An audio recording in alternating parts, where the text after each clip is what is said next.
Ahí está.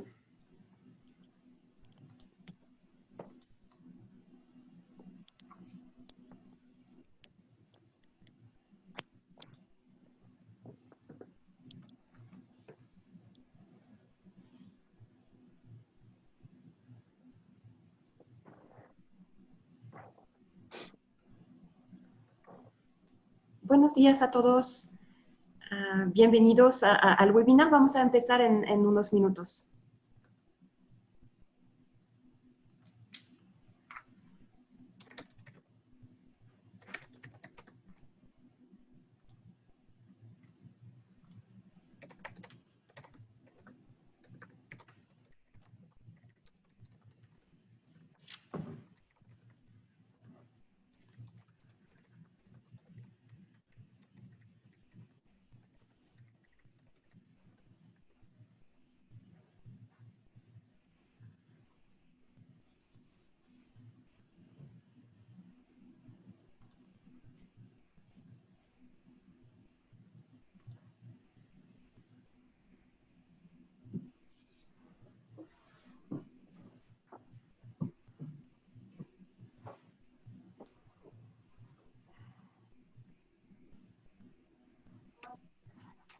Sí, yo creo.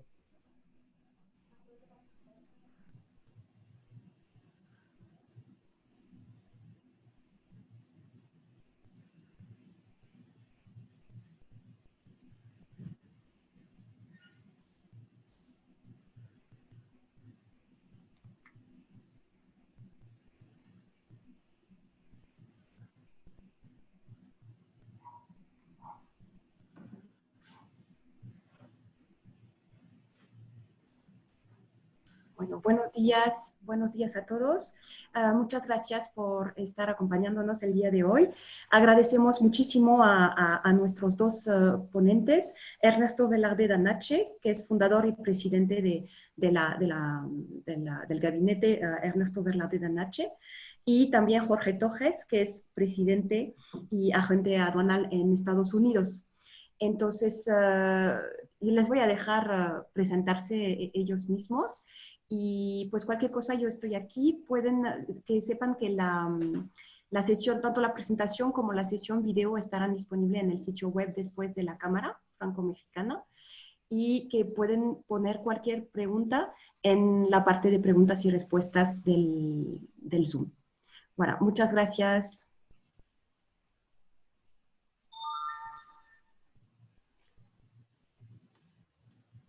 ¿Quieres que alguien empiece en particular, Claire?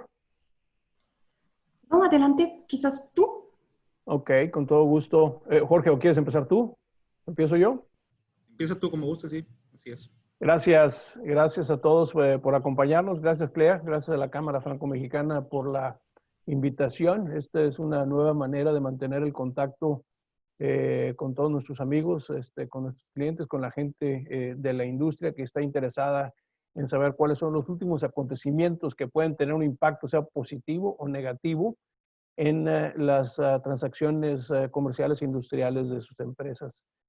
Ya quedó establecido, yo me llamo Ernesto Velarde Danache, somos abogados mexicanos e internacionales, tenemos oficinas una oficina en Texas, aunque no somos abogados americanos, 2 oficinas en Tamaulipas, en Monterrey, Nuevo León, y una oficina en el Bajío para atender a nuestros clientes en la zona. A la época hemos apoyado más de 400 empresas de alguna forma a establecerse en México con todas las necesidades legales que ellos tienen. Ahí aparece nuestra información. Si alguien tiene alguna duda, alguna información u observación que nos quieran hacer después, con todo gusto, estamos a la orden. Me pidieron que hablara un poquito de qué es lo que hemos hecho hasta la fecha. Pues yo tengo una maestría en Derecho Internacional por la Universidad de Cambridge en Inglaterra, estudios de posgrado en La Haya, en la Academia de Derecho Internacional, en Holanda. Fui representante de México ante la Oficina de las Naciones Unidas en Ginebra, en Suiza. Ya había mencionado, hemos apoyado más de 400 empresas a establecerse en México. Hemos dado conferencias, ahora estamos dando webinars, pero hemos dado seminarios, conferencias, hemos participado en congresos, en simposios, como panelistas en aproximadamente 26 países, entre los que se incluyen Inglaterra, Alemania, Suiza, Italia, Cuba, Colombia, Argentina, Portugal, China, Corea, India, Estados Unidos, Canadá, Irlanda, etcétera, Francia también, etcétera, en algunos de esos, en varias ocasiones, hablando sobre cómo hacer negocios en México, leyes mexicanas, reformas legales mexicanas que tienen trascendencia para lo que es los inversionistas extranjeros que planean establecer operaciones en México. Soy autor de una novela de ficción que se llama La Conjura, con o sin la CIA, y tuve un programa de televisión por 18 años en Televisa. Estuve al aire en Televisa Noreste, en Tamaulipas y Texas,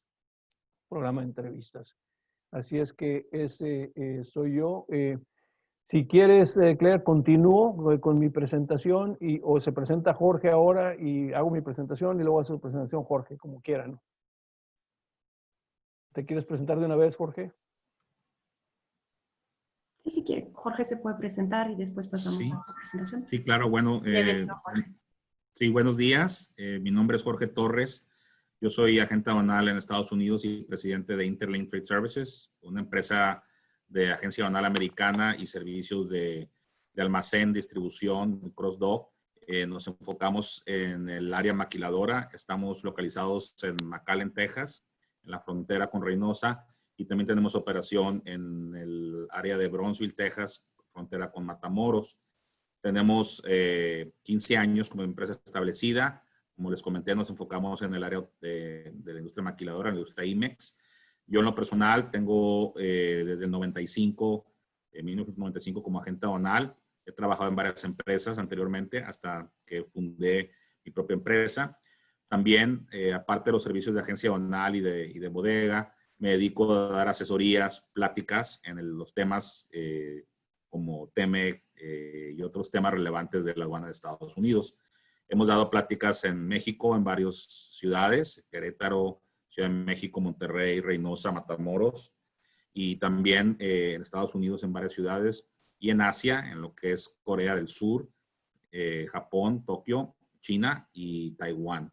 Y pues hemos estado trabajando en conjunto el licenciado Velarde y su servidor en este tipo de presentaciones porque, como él comentó, pues es la nueva modalidad, la nueva manera de dar pláticas por medio de una plataforma electrónica. Y aquí estamos, en lo particular, yo voy a hablar un poco de lo que es el TEMEC en cuestión comercio exterior. Él se va a enfocar en lo que es laboral y pues esperemos que les haga provecho esta plática, esta presentación. Y pues por mi parte esto es lo que tengo que comentar al momento. Adelante, Ernesto. Muchas gracias, Jorge. Aparte es un placer compartir contigo esta Igualmente. presentación. Hemos creado una fórmula bastante activa. Confío en que sea bastante inteligible también la fórmula que hemos generado, este equipo, en el cual en lo particular damos información relacionada con el capítulo 23 del TEME, que se relaciona con lo laboral, y tú que hablas sobre un tema que es neurálgico, obviamente, en lo que es el TEME, que es el nuevo tratado, el que sustituye al TLC, y que es la cuestión aduanera y comercio exterior. Así es que, si no tiene inconveniente, vamos a iniciar a negociar. El TEMEC no fue tarea nada fácil. Del otro lado, como ustedes saben, estaba el presidente Trump y su grupo de negociadores, gente muy calificada, gente muy preparada. Debo decir yo que no nos quedamos atrás. Hemos tenido, independientemente de qué gobierno estuvo a cargo de las negociaciones y del intercambio de opinión, de observaciones, de expresiones, de todo lo que fue a incluirse en el TEMEC, México tuvo un equipo formidable de negociadores. No fue fácil porque las expectativas de Estados Unidos eran muy altas. Obviamente que ellos querían regular y regularizar algunas de las situaciones, querían decir ellos modernizar el TEMEC para adaptarlo a la nueva realidad. Y obviamente fuimos objeto de algunas imposiciones por parte del gobierno de Estados Unidos, que querían, obviamente lo que quieren de alguna forma, y lo vamos a ver más adelante, es que México se vuelva un país más caro y por ende menos competitivo. ¿Por qué? Porque quieren que las empresas americanas, el mayor número de ellas, permanezcan en Estados Unidos y no vengan a México. Y hay unos que son incluso más cínicos, dicen que quieren que algunas empresas establecidas en México se regresen, complicando o haciendo más caro el hecho de que se pueda manufacturar en México. Se encontró un consenso más o menos aceptable. Duró esto Duraron meses, fueron meses y meses de arduas negociaciones. Finalmente, el 1 de julio se llega a implementar ya el nuevo TEMEC, el Tratado de Libre Comercio entre Estados Unidos, México y Canadá. Es un texto modernizado. Para México es una cosa sumamente importante. Definitivamente que requeríamos tener el tratado en vigor. Para México es elemental, para México es básico, es una forma de vida la cual ha resultado muy productiva para los 3 países, para algunos más, para otros menos, pero sin embargo ha sido muy productiva. México estaba esperando ya tener este tratado para darle certeza, para darle certidumbre a los inversionistas que estaban planeando traer sus empresas a México, pero querían saber, primero que nada, si se iba a firmar el Tratado de Libre Comercio y si iba a firmar en qué condiciones. Obviamente porque una cosa es tener el tratado y en qué condiciones finales se iba a llegar a implementar. Aquí perdí ¿dónde está pues por ahí quedé, ya no sé dónde quedé. Pero bueno, ya se firmó.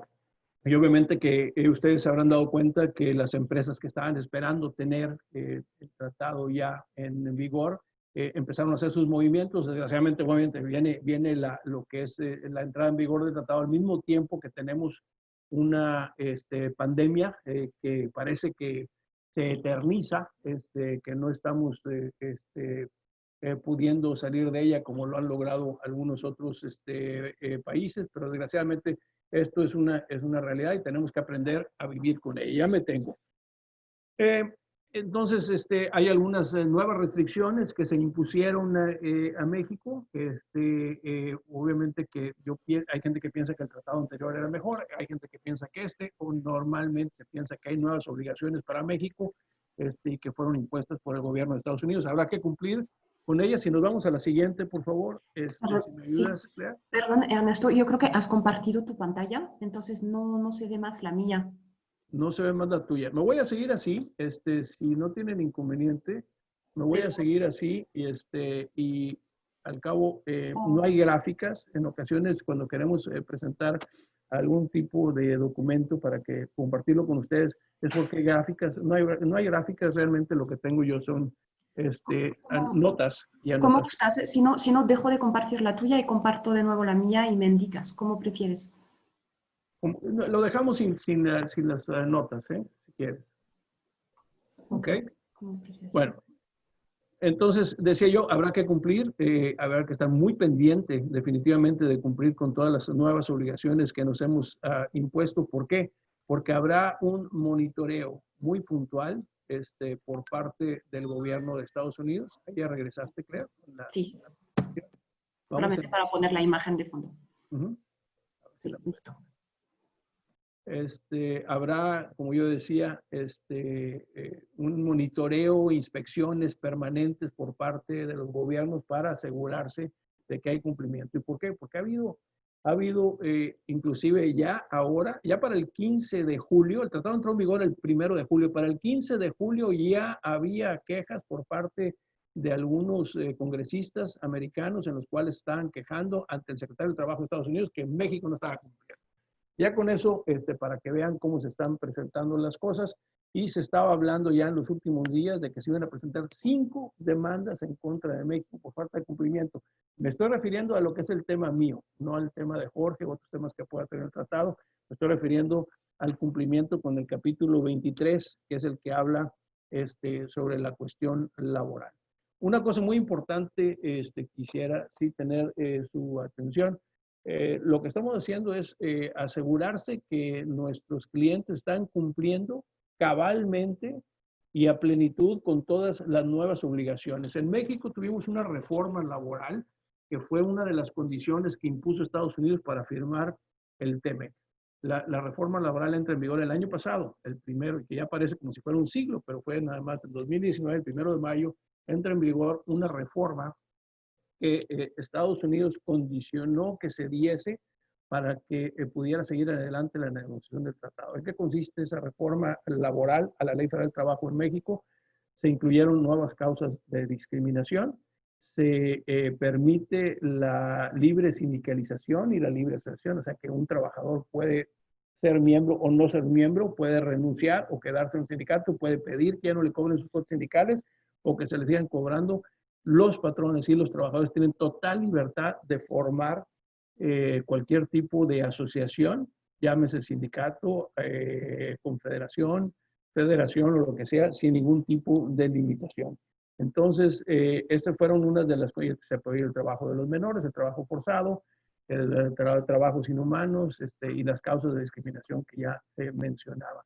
Entonces, estas condiciones las acepta México, se hace la reforma laboral en vigor el 1 de mayo del año pasado y se confirman todos esos nuevos condicionamientos, se confirman en el capítulo 23 del TEMEC, que es prácticamente lo que dice la Ley Federal del Trabajo en su reforma, se transfiere y se incorpora en el artículo 23.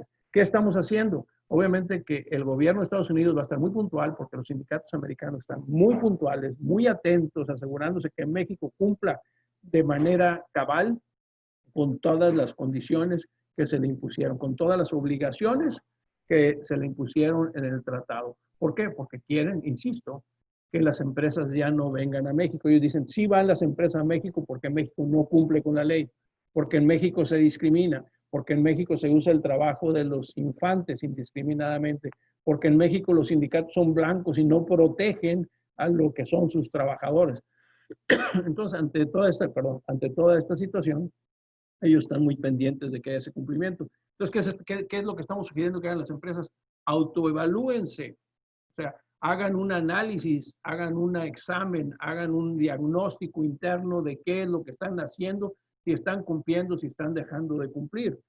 Le preguntamos a la Secretaría del Trabajo si ellos tenían algún documento que nos sirviera como guía. Nos dijeron, no, no tenemos nada, pero sí tenemos mucha presión por parte del gobierno de Estados Unidos y probablemente vayamos a iniciar las inspecciones para asegurarse que las plantas están cumpliendo.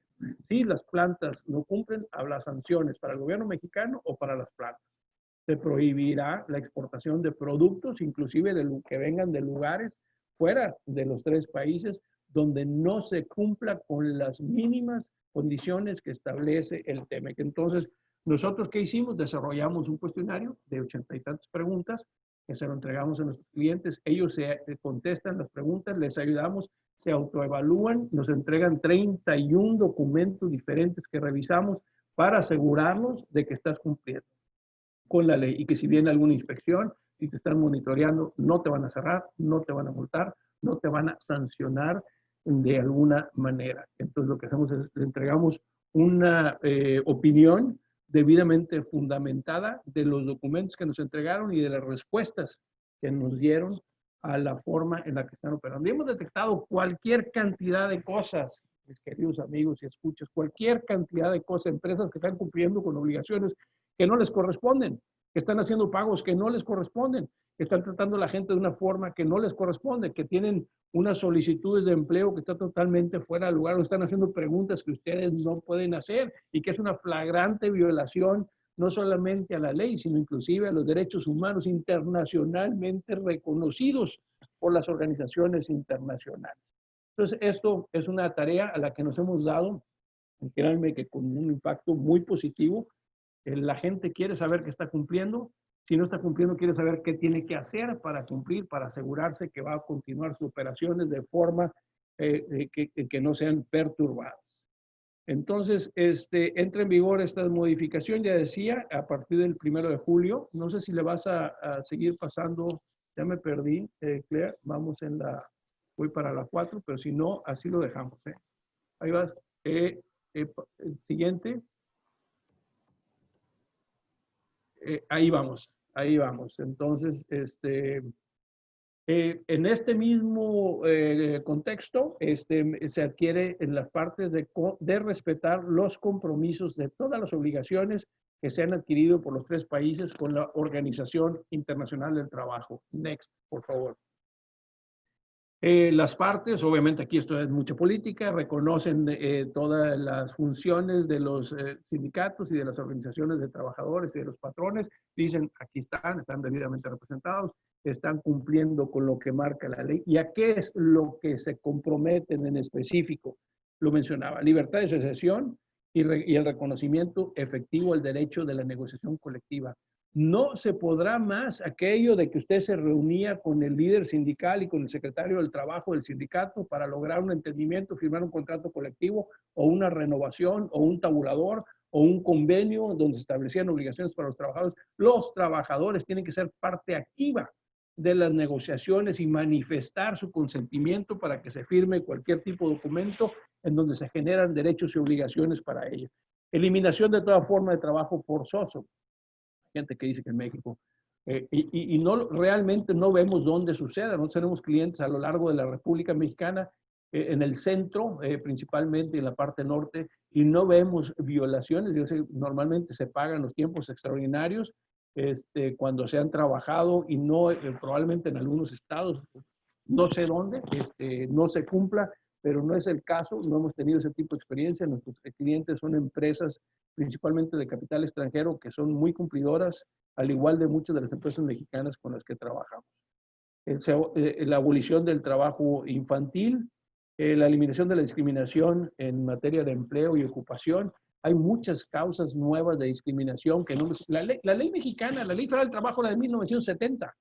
En 1970 no se quería hablar de discriminación sexual, de preferencias sexuales, no se quería hablar de preferencias en razón de condiciones migratorias o de nacionalidad o de credos políticos, etcétera. Ahora hay muchas nuevas por cuestiones. No puede discriminar a alguien, por ejemplo, porque tenga a su cargo dependientes, es decir, una persona que llega y dice, sí, ¿tienes dependientes? Sí, tengo 6, mantengo a mis padres y tengo 2 hijos y aparte una comadre también vive aquí conmigo, yo los mantengo todos. No la pueden discriminar más, ¿sí? No se puede discriminar por tener personas que dependen, que tienen dependientes de ellos, o mujeres porque están embarazadas o porque tengan a su cuidado hijos, etcétera. No se permite ya más ese tipo de cosas. Nos vamos a la siguiente. Ahora también se maneja mucho la cuestión de los salarios mínimos. Yo no sé si ustedes están enterados, los que no son de la frontera, pero en la frontera mexicana el año pasado, a partir del 1 de enero de 2019, los salarios mínimos se incrementaron al 100%. Y había algunos personajes de la política nacional que estaban pensando y esperando que se hiciera este tipo de revisión salarial en el resto de la República Mexicana. No se ha hecho aún. Obviamente que esto no tuvo un impacto muy severo porque muchas empresas ya estaban pagando prácticamente el doble del salario mínimo, alrededor de 150, 160 pesos. Pues obviamente que 88 por 2 fue la multiplicación y no tuvo un impacto muy severo. Y las empresas lo empezaron a pagar sin mayor problema. Algunos se quejaron, obviamente, porque no tenían las condiciones económicas adecuadas para hacer frente al costo adicional. No se puede modificar, nos regresamos al anterior, por favor, no se puede modificar la legislación en derechos reconocidos. Es decir, ya modifiqué la legislación federal del trabajo el año pasado, entró en vigor el 1 de mayo, pero como ya se firmó el tratado, ahora voy a regresar, porque tengo presión de grupos políticos, porque tengo presión de partidos, porque tengo presión de personajes o de fuerzas vivas de la sociedad que me están diciendo que regrese al status quo que tenía desde el 1 de mayo. No está permitido. No se puede hacer. Ya a lo que te comprometiste, lo tienes que mantener y esa es una de las condiciones. Y aparte tienes que estar cumpliendo.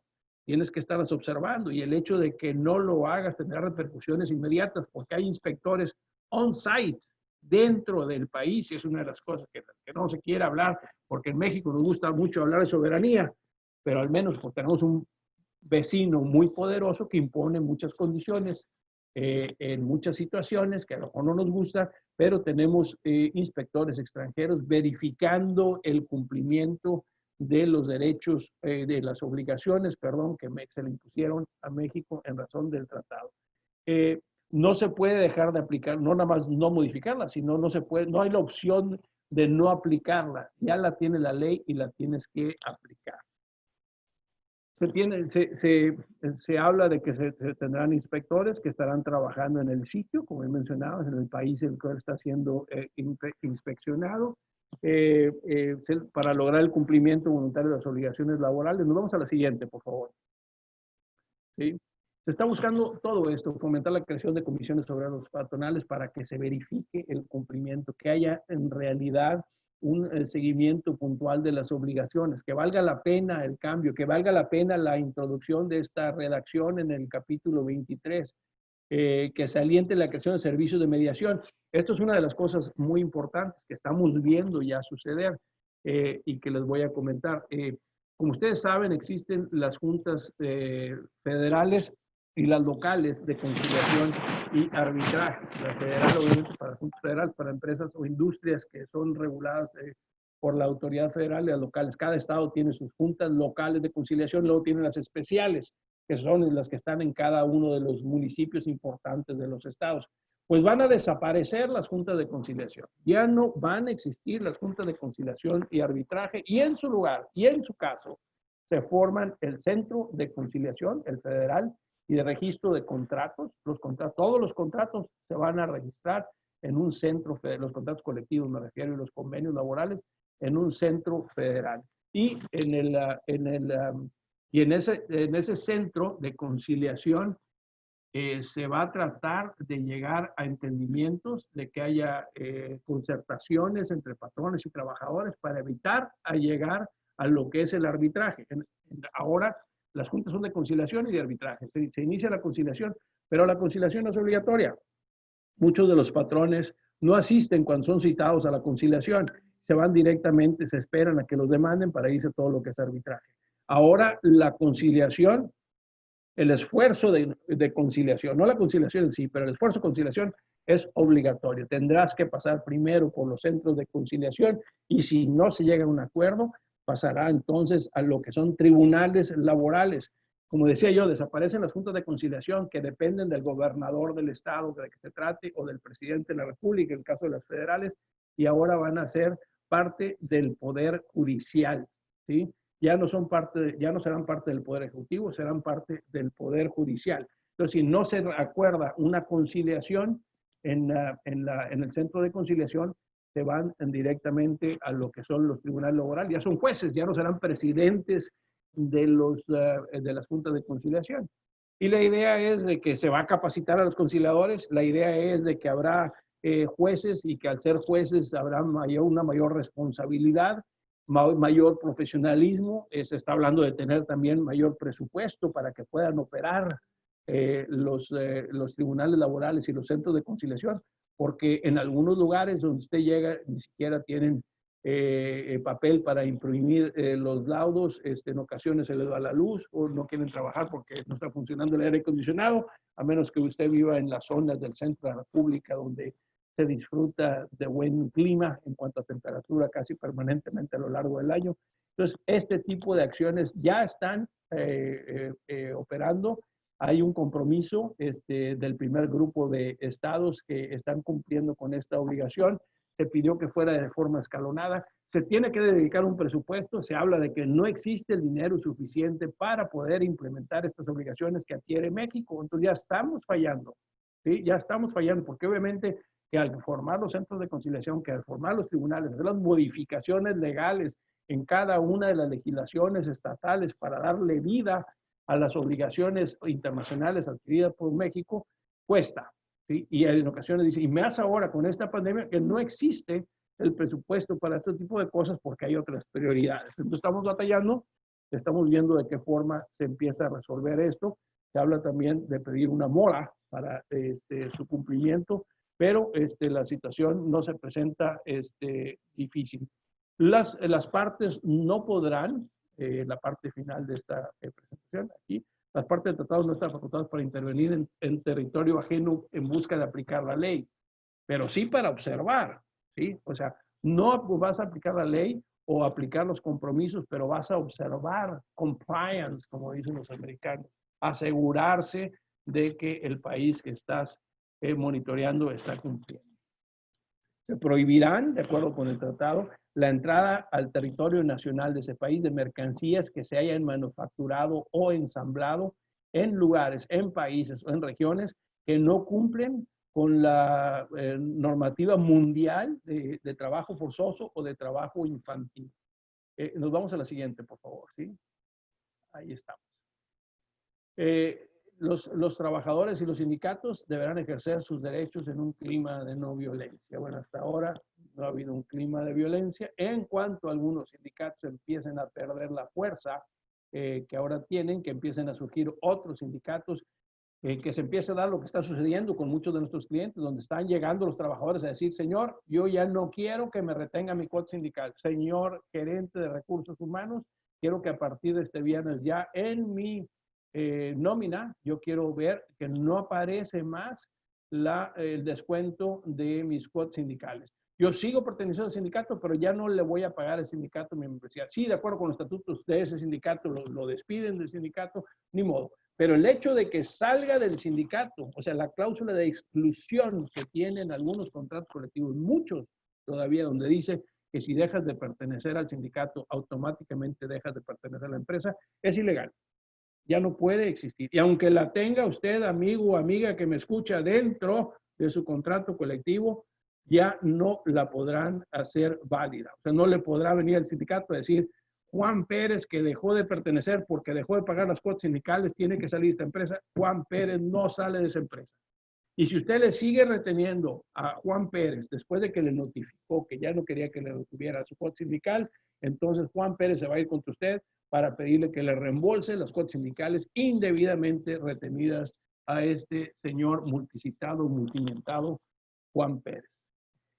Los trabajadores migrantes están protegidos por las leyes laborales locales. ¿Sí? Esto aplica para todos los países. Lo que quiere decir que si hay trabajadores migrantes que están yendo a trabajar a otro lugar, tienen que aplicarle la ley como si fueran trabajadores legales de ese país. Fíjense que aquí no dice los trabajadores migrantes legales, dice los trabajadores migrantes estarán protegidos. Hay igualdad para la mujer y no discriminación por todas esas cuestiones que ya había mencionado yo, más todas las anteriores que ya existían. Si ustedes ven la Ley Federal del Trabajo, hay una concepción muy puntual de lo que son prácticas, lo que ahora constituyen prácticas discriminatorias.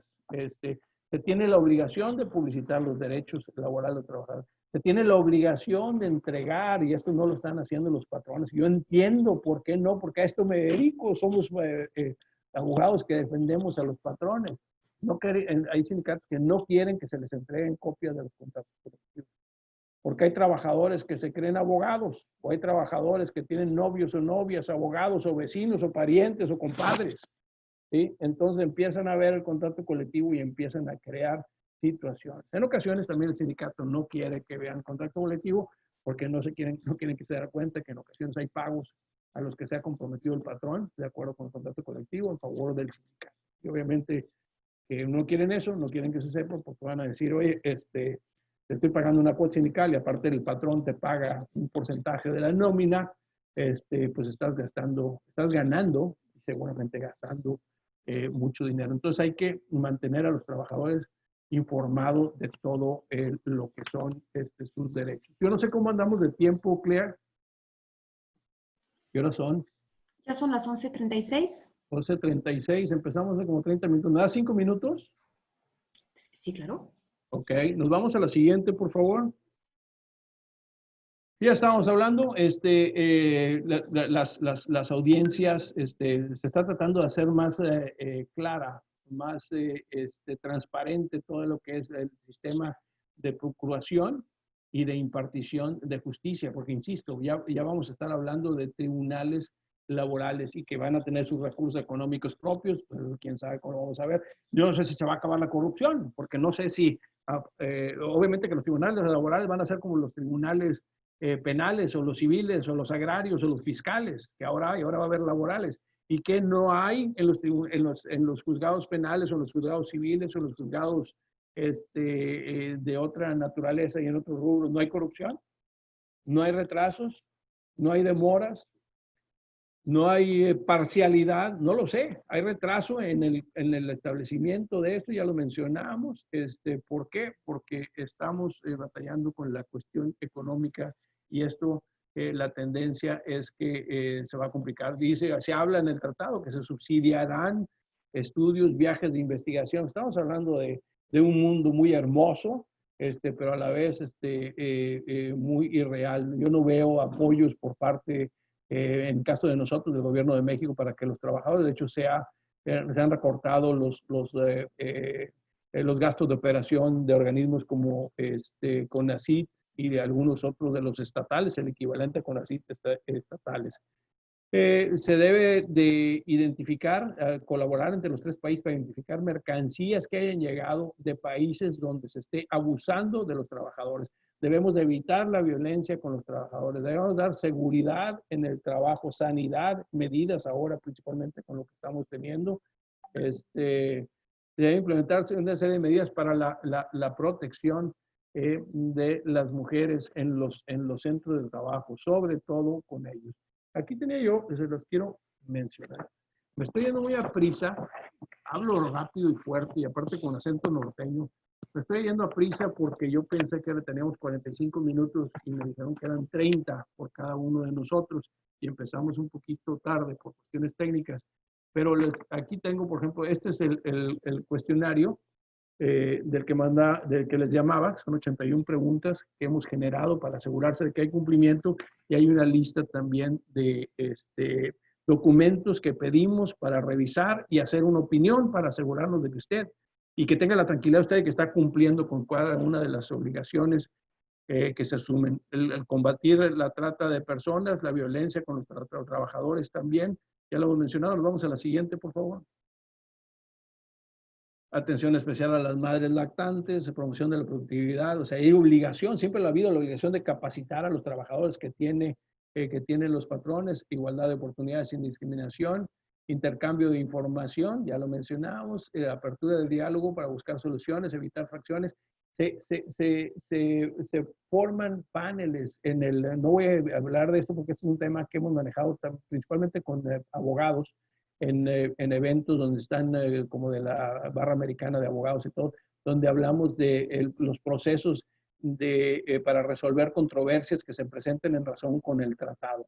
¿Sí? Hay varios mecanismos para evitar que el agua llegue al río. Hay unos informales, a ver cuál es el problema, vamos a tratarlo y vamos a tratar de buscar una solución. Si no se encuentra una solución, pasa un panel que lo va a revisar. O sea, todo está debidamente contemplado en el tratado para asegurarse de que el problema no se agrave y que haya certidumbre jurídica por parte de una de las partes y que si alguien reconoce que está haciendo mal, que se le diga, está haciendo mal, va a haber una multa, pero más que nada queremos que te autocorrijas de manera inmediata y si no, se va llegando a las otras opciones, a las otras alternativas que se tienen para dirimir controversias en lo que se refiere al tratado. Si nos vamos a lo siguiente, ahí es lo que estábamos hablando, consultas laborales entre las partes. Hay un punto de contacto que cada uno de los países establece para que sea la persona con la que se van a tratar las irregularidades, las quejas, las observaciones que se tengan, y de ahí viene ya todo el procedimiento siguiente que se debe llevar a cabo.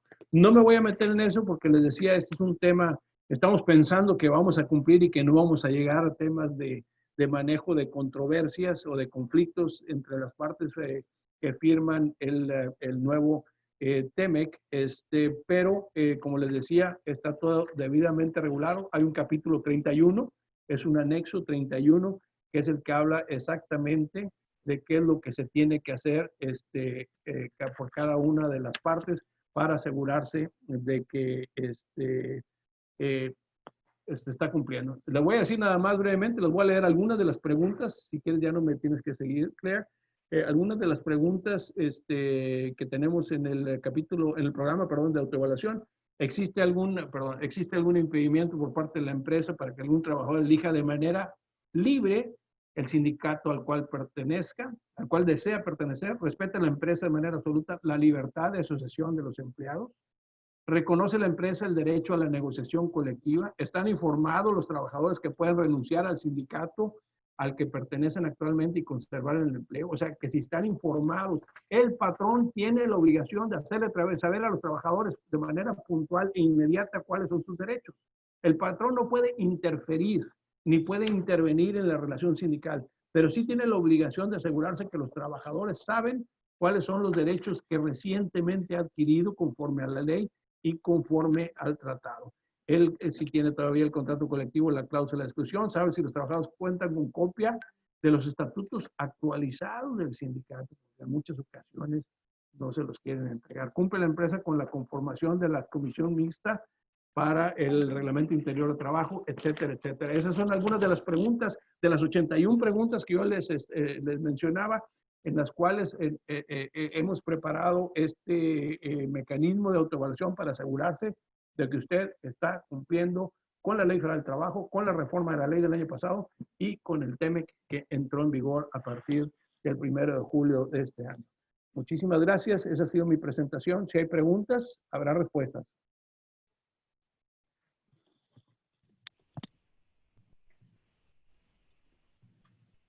Gracias, Ernesto. No veo preguntas aquí. No sé si alguien puso preguntas en el chat.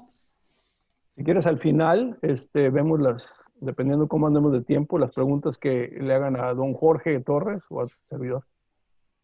Ok. Claire, ¿me permites compartir mi pantalla para yo mover Sí. la presentación? Sí. Ok. Normalmente ya la puedes compartir, sin problema. Gracias. Perfecto.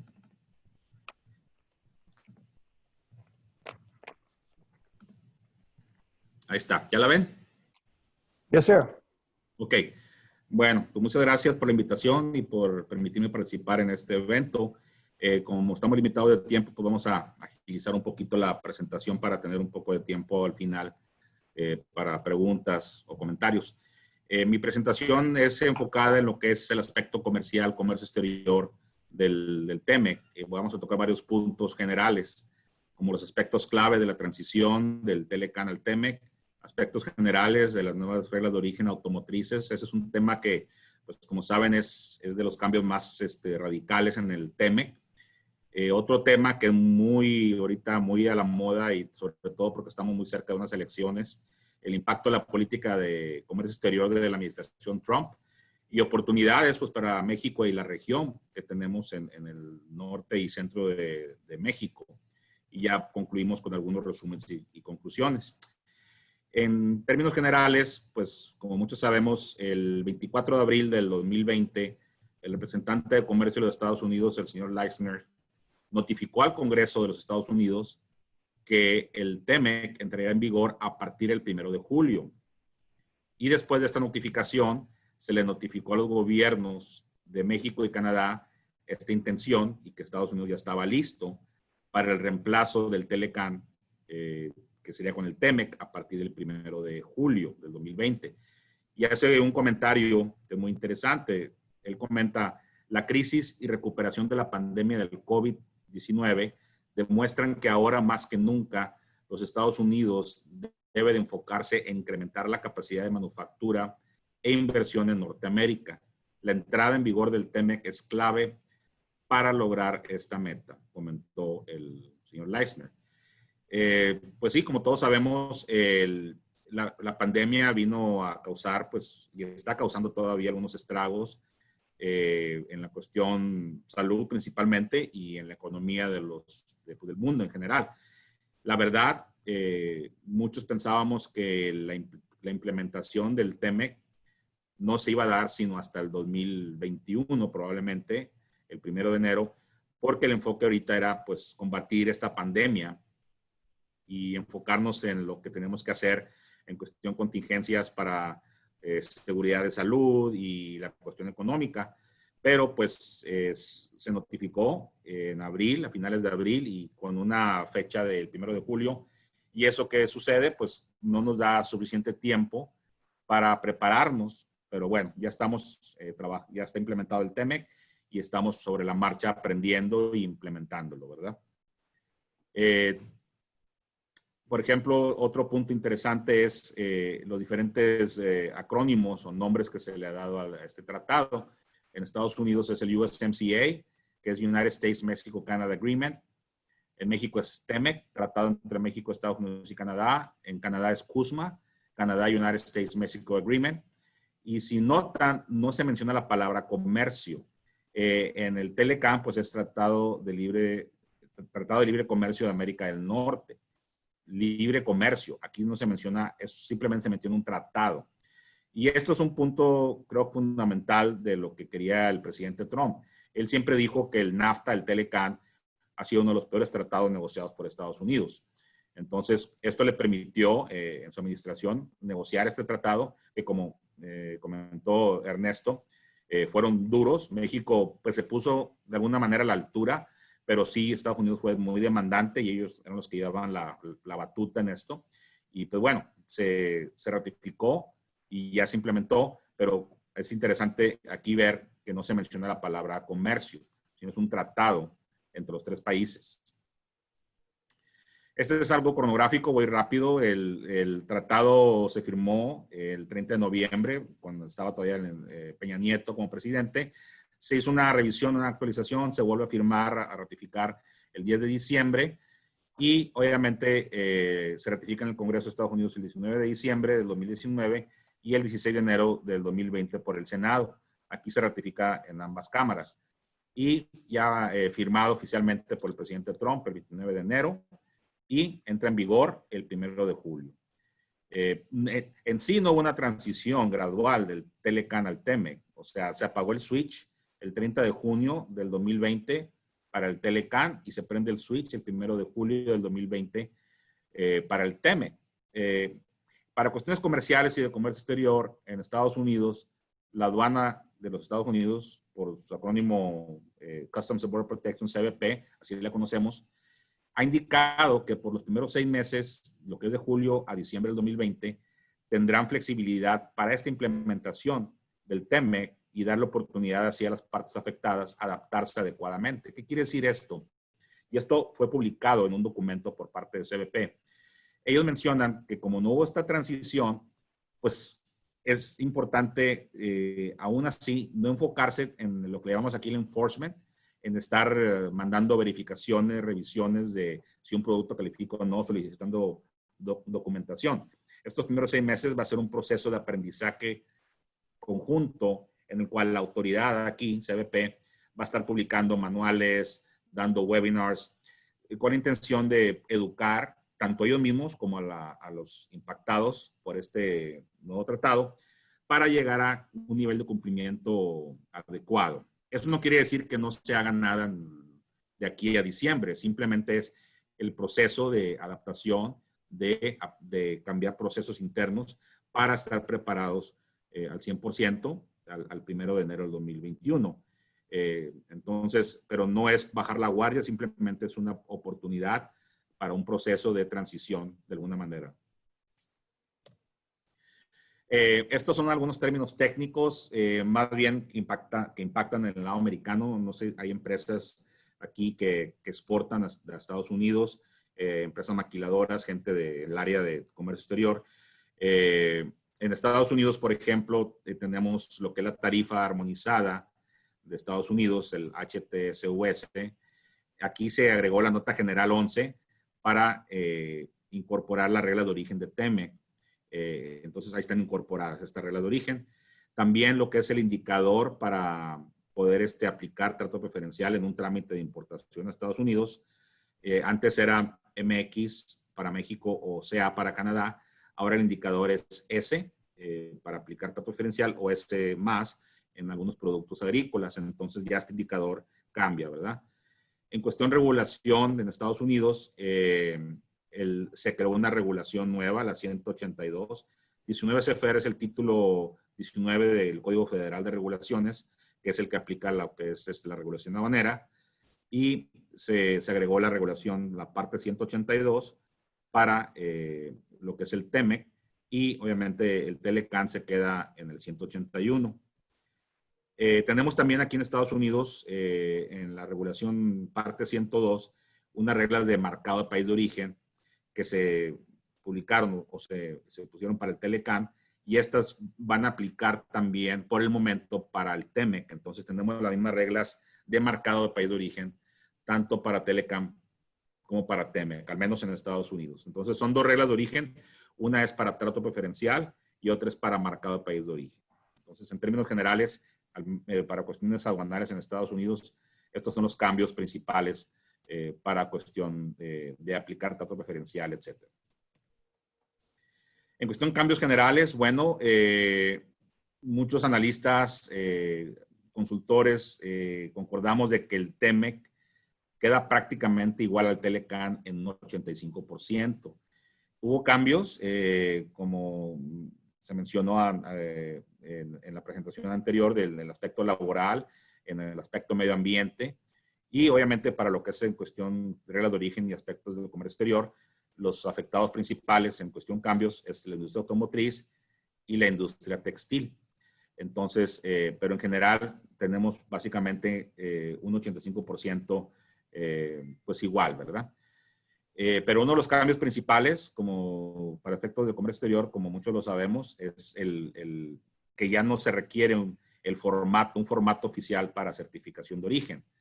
Ahora es una certificación, un formato libre, que tiene que contener 9 datos o elementos principales para poder sustentar sustentar una trato preferencial en un trámite de importación en Estados Unidos, México o Canadá.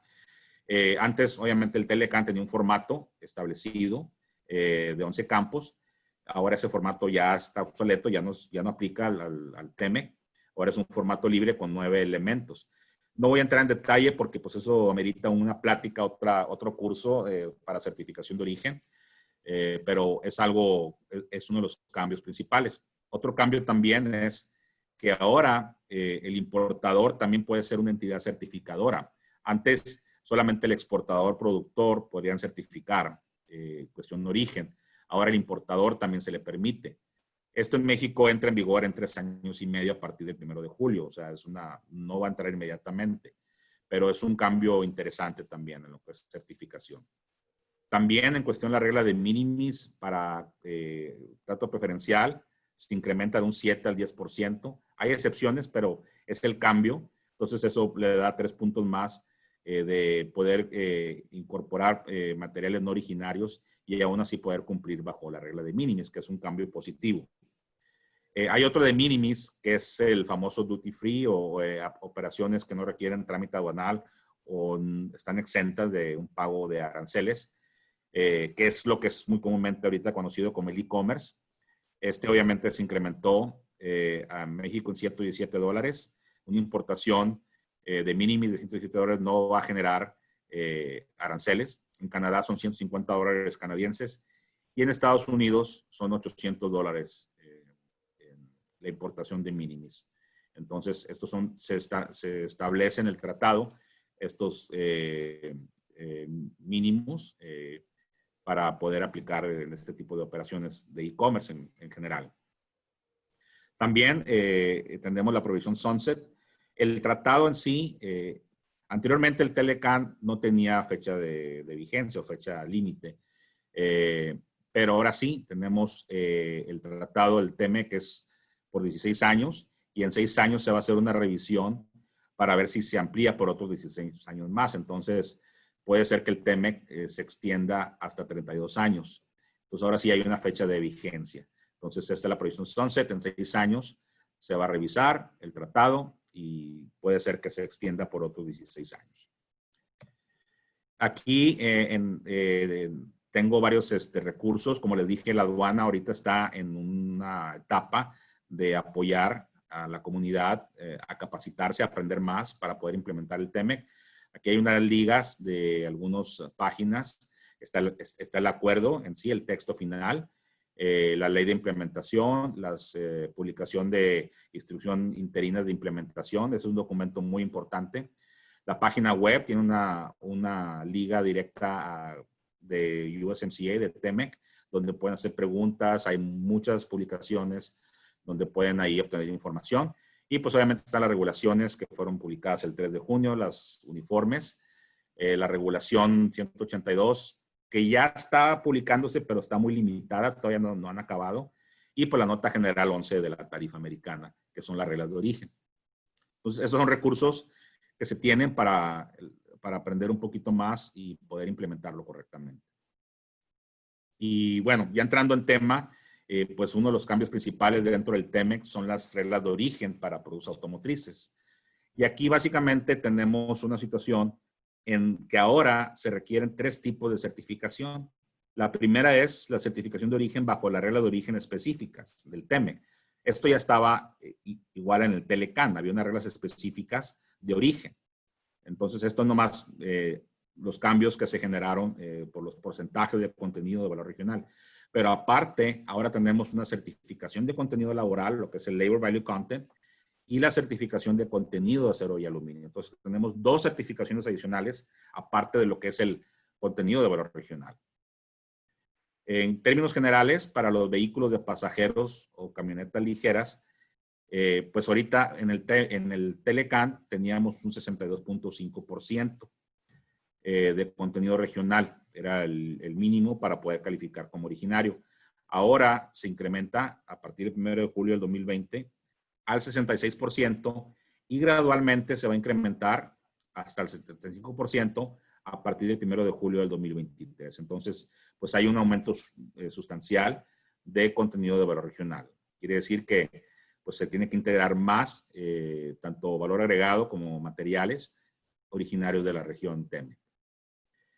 También se hizo una división en lo que son autopartes y refacciones, y en general se separaron en tres partes, en 3 listas. Lo que son las partes core, que son pues obviamente los chasis, carrocerías, transmisión, motor. Aquí el contenido de valor regional, pues igual que los automóviles, va iniciando del 66% hasta el 75%. Y luego ya entran partes principales, es otro tipo de partes, que van del 62.5 al 70%. Muchas de estas estaban al 50%. Y luego las partes complementarias, arneses, etcétera, del 62% al 65%. Entonces, pues como vemos, también afectó el contenido de valor regional de ciertas partes, autopartes y refacciones que ahora tienen que cumplir con estos requisitos. Entonces, pues sí trae un poquito de complejidad y de retos para lo que es industria automotriz. Aquí están algunos ejemplos de las partes core, las carrocerías, chasis, motores, suspensiones, partes principales, bombas, compresoras, abanicos, cinturones de seguridad, radiadores, mofles, bolsas de aire, asientos. Y partes complementarias, mangueras, candados, convertidores catalíticos, arneses, equipos de iluminación, conectores, batería, los wipers, interruptores, reguladores, etc. Como les comentaba, pues tenemos otra certificación, que es la de contenido laboral o Labor Value Content, en donde pues esto no existía en el Telecan. Ahora sí, con el TEMEC, se requiere que para que un vehículo de pasajeros o camioneta ligera sea originario, se tiene que tener un mínimo de 40% de contenido laboral, y para camiones y pesados un mínimo de 45%. Este contenido laboral de 40% y 45% tiene que venir de plantas donde se fabrican o ensamblan vehículos o algunos partes core, básicamente, en las cuales los trabajadores ganan un promedio de $16 la hora o más. Obviamente, pues esto es, como les digo, algo totalmente nuevo que se está incorporando a lo que es las reglas de origen automotrices para efectos de trato preferencial. Y si notan, pues este costo por hora o este sueldo promedio por hora de $16, pues se asimila mucho a lo que pagan en una ensambladora aquí en Estados Unidos. Y comentando, ¿verdad?, lo que se ha platicado anteriormente, pues el propósito o el objetivo del presidente Trump con este nuevo tratado, pues es de retener industria en Estados Unidos o que se regrese industria a Estados Unidos que salió. Y esto de alguna manera, analistas, consultores, lo vemos como algo que va de alguna manera a obligar a algunos ensambladores, OEMs, que le llamamos aquí, Original Equipment Manufacturers, a ensamblar vehículos en Estados Unidos para poder cumplir con este sueldo por hora, y también algunas partes core que se hagan en Estados Unidos, y dejar que el resto de los componentes se puedan hacer en Canadá o en México, ¿verdad? Así lo vemos nosotros, porque de otra manera va a ser muy difícil poder cumplir con estos porcentajes, al menos que pues en México se vaya a pagar a un obrero que ensambla un vehículo o ensambla una parte core, un motor, una transmisión, $16 la hora, pero lo vemos no muy factible, ¿verdad? Ya veremos qué sucede. Este ha sido, obviamente, lo más complicado de la regla de origen automotrices.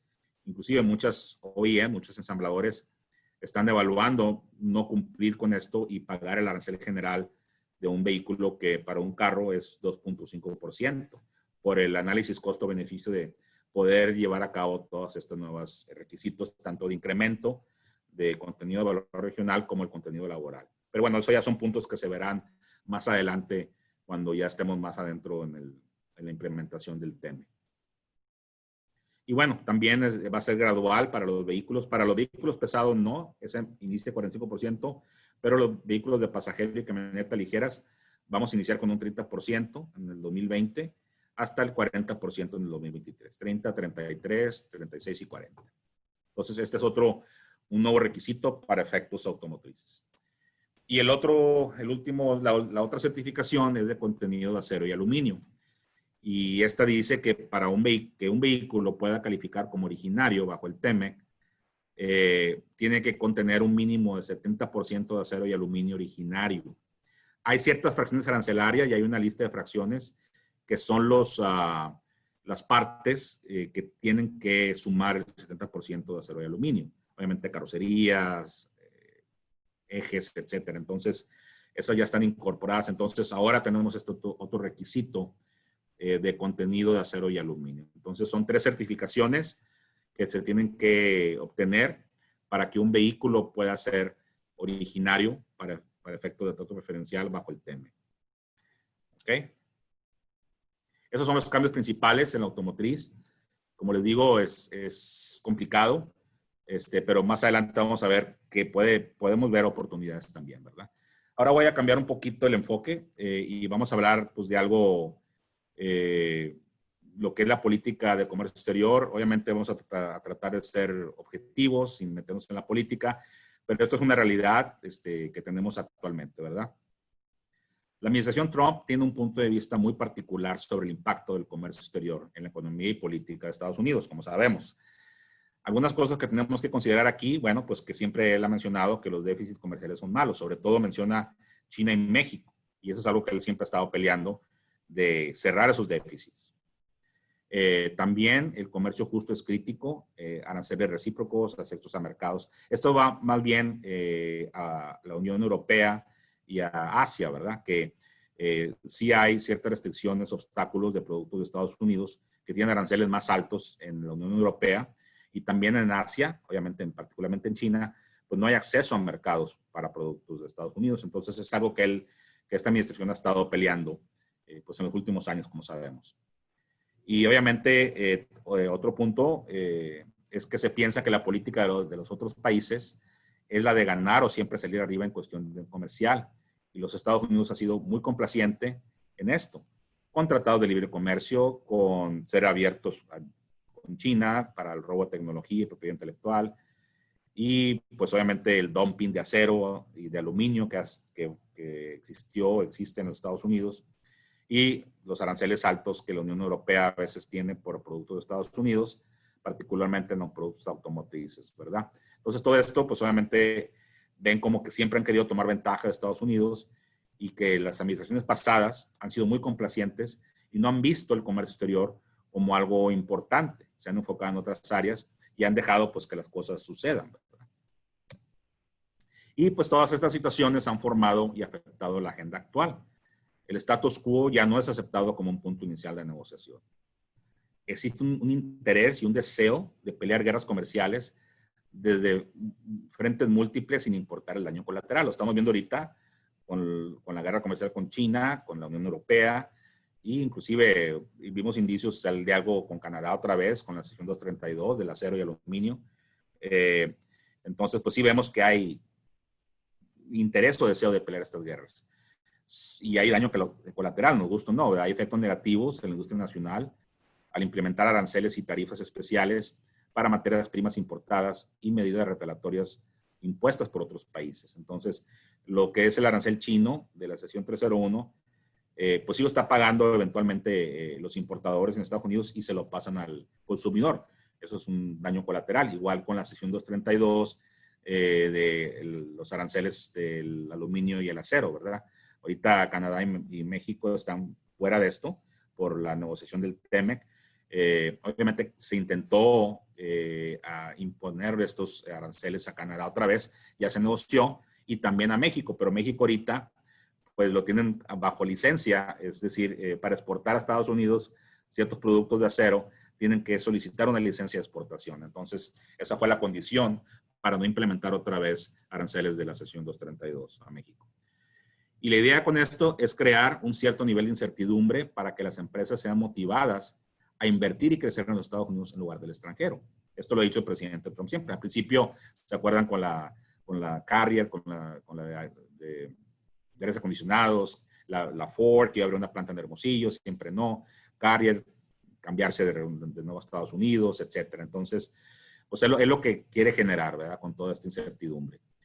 Y obviamente, como todos sabemos, este tipo de tácticas de negociación se cree que obligan a los socios comerciales de Estados Unidos a ser más flexibles con los Estados Unidos, que eventualmente van a ceder. Es un tipo de intimidación o bullying. Hay un libro del presidente Trump, que es The Art of the Deal, pues es un empresario, ¿verdad? Y está implementando políticas empresariales, sobre todo como él las sabe hacer, como él está acostumbrado a hacerlas, en su gobierno. Que estemos de acuerdo creo que no es punto de conversación ahorita, sino es una realidad, como les comento, que es lo que estamos lidiando actualmente, ¿verdad?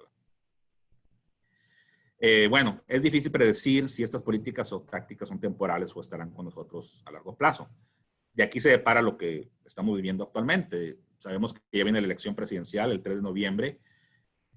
Obviamente, ahorita el candidato Biden tiene, creo que alrededor de 8 puntos arriba en las encuestas, pero hay un 10% que está indeciso. Entonces, creo que eso cancela lo que son las encuestas y vemos que pues es un volado prácticamente. Y luego aparte se les complica la situación por la muerte de la juez y ahorita eso está polarizando mucho y causando que se desarrollen estrategias interesantes por ambos partidos, ¿verdad? Pero va a estar interesante. Pues no sabemos con certidumbre o con un grado de confiabilidad cómo va a quedar la elección. Es un volado. Entonces, si queda Trump, pues es seguro que vamos a seguir con políticas, con las mismas políticas, ¿verdad? Entonces, por el momento, estamos pasando en los Estados Unidos por una era de nacionalismo y en cierto grado de proteccionismo, mientras que el resto del mundo continúa trabajando en la liberación del comercio por medio de tratados comerciales y otros acuerdos. Esto a lo mejor hay diferentes puntos de vista. Yo pienso que la globalización ya se está frenando. Ya estamos viendo más regionales, situaciones más regionales. Por ejemplo, el bloque de México, Estados Unidos, Canadá. Creo que en cuestión de economía se está perfilando a ser más una región que ser parte de una globalización. Y mucho de esto, pues Estados Unidos tiene la pauta y es hacia donde vamos con un tratado como el TEMEC, por ejemplo. Ya les comenté, ¿verdad?, de la elección presidencial. Pues bueno, esto va a definir el rumbo de qué va a pasar. Vamos a ver qué sucede. También lo de la pandemia de COVID pues vino a paralizar el crecimiento económico, no solo de Estados Unidos, sino a nivel global. Y pues bueno, es una situación que tenemos que lidiar. Como vimos al inicio, el secretario Leisner, bueno, el representante Leisner, él piensa, ¿verdad?, que por esa razón se puso en vigor el tratado para poder agilizar la recuperación económica en nuestra región. Pero bueno, mientras no podamos definir lo mencionado o descifrarlo, pues continuaremos a un grado de incertidumbre. Y por el momento, por lo que podemos hacer es navegar durante estas épocas turbulentas, pero si lo hacemos acertadamente, podemos cambiar la incertidumbre por ventajas competitivas y como mínimo y sobrevivir y salir más fuertes. Y es aquí donde pues vamos a ver qué oportunidades tenemos, porque de lo negativo podemos hacer cosas positivas. Ya se comentó, ¿verdad?, que la entrada en vigor del TEMEC trajo un grado de certidumbre muy necesaria para la situación actual. Había muchos proyectos de inversión para México, pero pues no se sabía, no se concretaban hasta que ya entró en vigor el TEMEC. Se firmó y entró en vigor. Ahorita ya estamos viendo pues algunos indicios de que ya hay empresas que quieren ampliar operación o establecer operaciones. Sí, mucho se frenó durante la pandemia, pero ya estamos viendo algunos indicios de que pueden salir adelante muchos proyectos. Y como les comento aquí, pues la certidumbre que tenemos ahorita con el TEMEC, pues nos permite tener una mejor visión a futuro para poder planear y fomentar nuevos proyectos para la región, para México. Y esto, pues, certidumbre y continuidad para el sector maquilador, las empresas IMEX. Como les digo, muchas empresas están decididas en continuar operación en México, ampliar operación e inclusive traer inversión nueva. Y el segundo punto es muy importante, porque esto es a raíz de las políticas de Estados Unidos, de la guerra comercial con China. Aquí se viene una gran oportunidad para México, para la transferencia de producción de productos de origen chino y de otros países para evitar el pago, primero que nada, de la tarifa de la sección 301 para productos chinos y tomar ventaja del TEMEC, particularmente en el sector automotriz. Volviendo al sector automotriz, vemos que hay mucho que cumplir, muchos requisitos, pero eso va a forzar a proveeduría de autopartes, en particular, pues de alguna manera a cambiarse, a localizar sus plantas en México, particularmente, para poder tomar ventaja del TEMEC. Y no solo el TEMEC, sino México es uno de los países que tiene más tratados con otros países y pueden tomar ventaja también. Les comento, ¿verdad?, que yo estoy en pláticas con 2 empresas chinas que están ya aterrizando proyectos, tanto en Estados Unidos como en México, para ambos, para evitar el pago de la sección 301, los aranceles chinos, y tomar ventaja del TEMEC. Entonces, sí hay oportunidades. Ojalá, ¿verdad?, y no me quiero meter tampoco en política mexicana, que el gobierno actual de México entienda esto y lo vea como una ventaja competitiva y lo agarre y pues apoye a los estados para poder promover y transferir estas plantas, ¿verdad? El concepto de Twin Plants en la frontera también, este es otro que se puede regresar a hacer ciertos procesos en Estados Unidos y ciertos procesos en la frontera. Y esto va más desde el punto de vista de reglas de origen automotrices y por el contenido laboral también, ¿verdad? Y esto pues va a generar también crecimiento en el área de transportación y logística y va a dar la pauta pues para desarrollar infraestructura en cuestión de puentes internacionales, carreteras, aeropuertos, puertos marítimos por el crecimiento comercial. Entonces, pensamos que sí hay oportunidades con el TEMEC y es nomás de saber aterrizarlas y esperando pues que los gobiernos, tanto de Estados Unidos como México, nos apoyen con estas iniciativas. Por mi parte es todo, fui muy rápido. Espero que les haya parecido interesante la presentación y pues nos abrimos a si hay preguntas, no sé, acá para manejar eso. Antes que nada, muchas gracias tanto a Ernesto como Jorge para la información de mucho valor que han compartido y su tiempo. Sí, Jorge, hay una pregunta de Jorge Alberto García que pregunta en cuánto tiempo tenemos que llegar a los $16 la hora. Me comentan que esta regla se está dando por región en México. Tengo plantas en Puebla, Silao y Nuevo León. Y estos de los $16 por hora aplica solo para la industria automotriz u otras empresas metalmecánicas. Esto ya está en vigor. Entró en vigor a partir del 1 de julio y son para los $16 ya está establecido. Solo aplica a la industria automotriz. Ahora, aquí lo importante es entender de que el cálculo del porcentaje, bueno, hasta el 40%, ahorita estamos al 30%, es responsabilidad del ensamblador del vehículo. Entonces, él tiene que contabilizar ese cálculo del promedio. Pensamos que la mayoría de ese valor, de ese contenido laboral, lo puede sustentar el propio ensamblador, el OEM, en particular si están en Estados Unidos. Y luego, si no pueden completar el porcentaje, es donde van a ellos a ir con sus proveedores a pedirles que los apoyen con ese porcentaje. Y ahí es donde pensamos que primero van a ir a los core components, que es carrocerías, motores, transmisiones, y pienso yo que ya con eso van a poder cumplir con ese porcentaje. Y que la mayoría de los proveedores de partes como arneses, conectores, mangueras, etcétera, no se les va a exigir que cumplan con el contenido laboral. Como les digo, ya está implementado, solo aplica automotriz. Y el burden of proof, como decimos aquí, el que tiene que comprobar es el porcentaje, es el ensamblador del vehículo. Ahorita se está diseñando un programa interno en Estados Unidos para enviar las certificaciones de este contenido laboral por medio electrónico y van a estar listas para el 1 de enero. Entonces, ahorita están dándole el beneficio de la duda dentro de cálculos internos para certificar los vehículos, pero sí se va a tener que hacer una certificación electrónica por medio de unos cálculos especiales. Oye, Jorge, en ese porcentaje se incluye, dice $16 la hora en promedio. ¿Es nada más en gente que está relacionada directamente con la manufactura o puedes incluir a No, gente? hay porcentajes, se dividen ciertos porcentajes para ejecutivos, para management, para sistemas, para tecnología, etcétera. Es algo complicado, la verdad. Yo todavía estoy en el proceso de entender todo la dinámica de las fórmulas, pero está dividido en tecnología, en ciertas partes manufacturadas, en mano de obra, en ciertos otros gastos administrativos de inversión, research and development, todo ese tipo de cosas. Entonces, si en una empresa mexicana, o sea, en Estados Unidos no creo que haya problema para lo de los $16 y en Canadá tampoco, ¿no?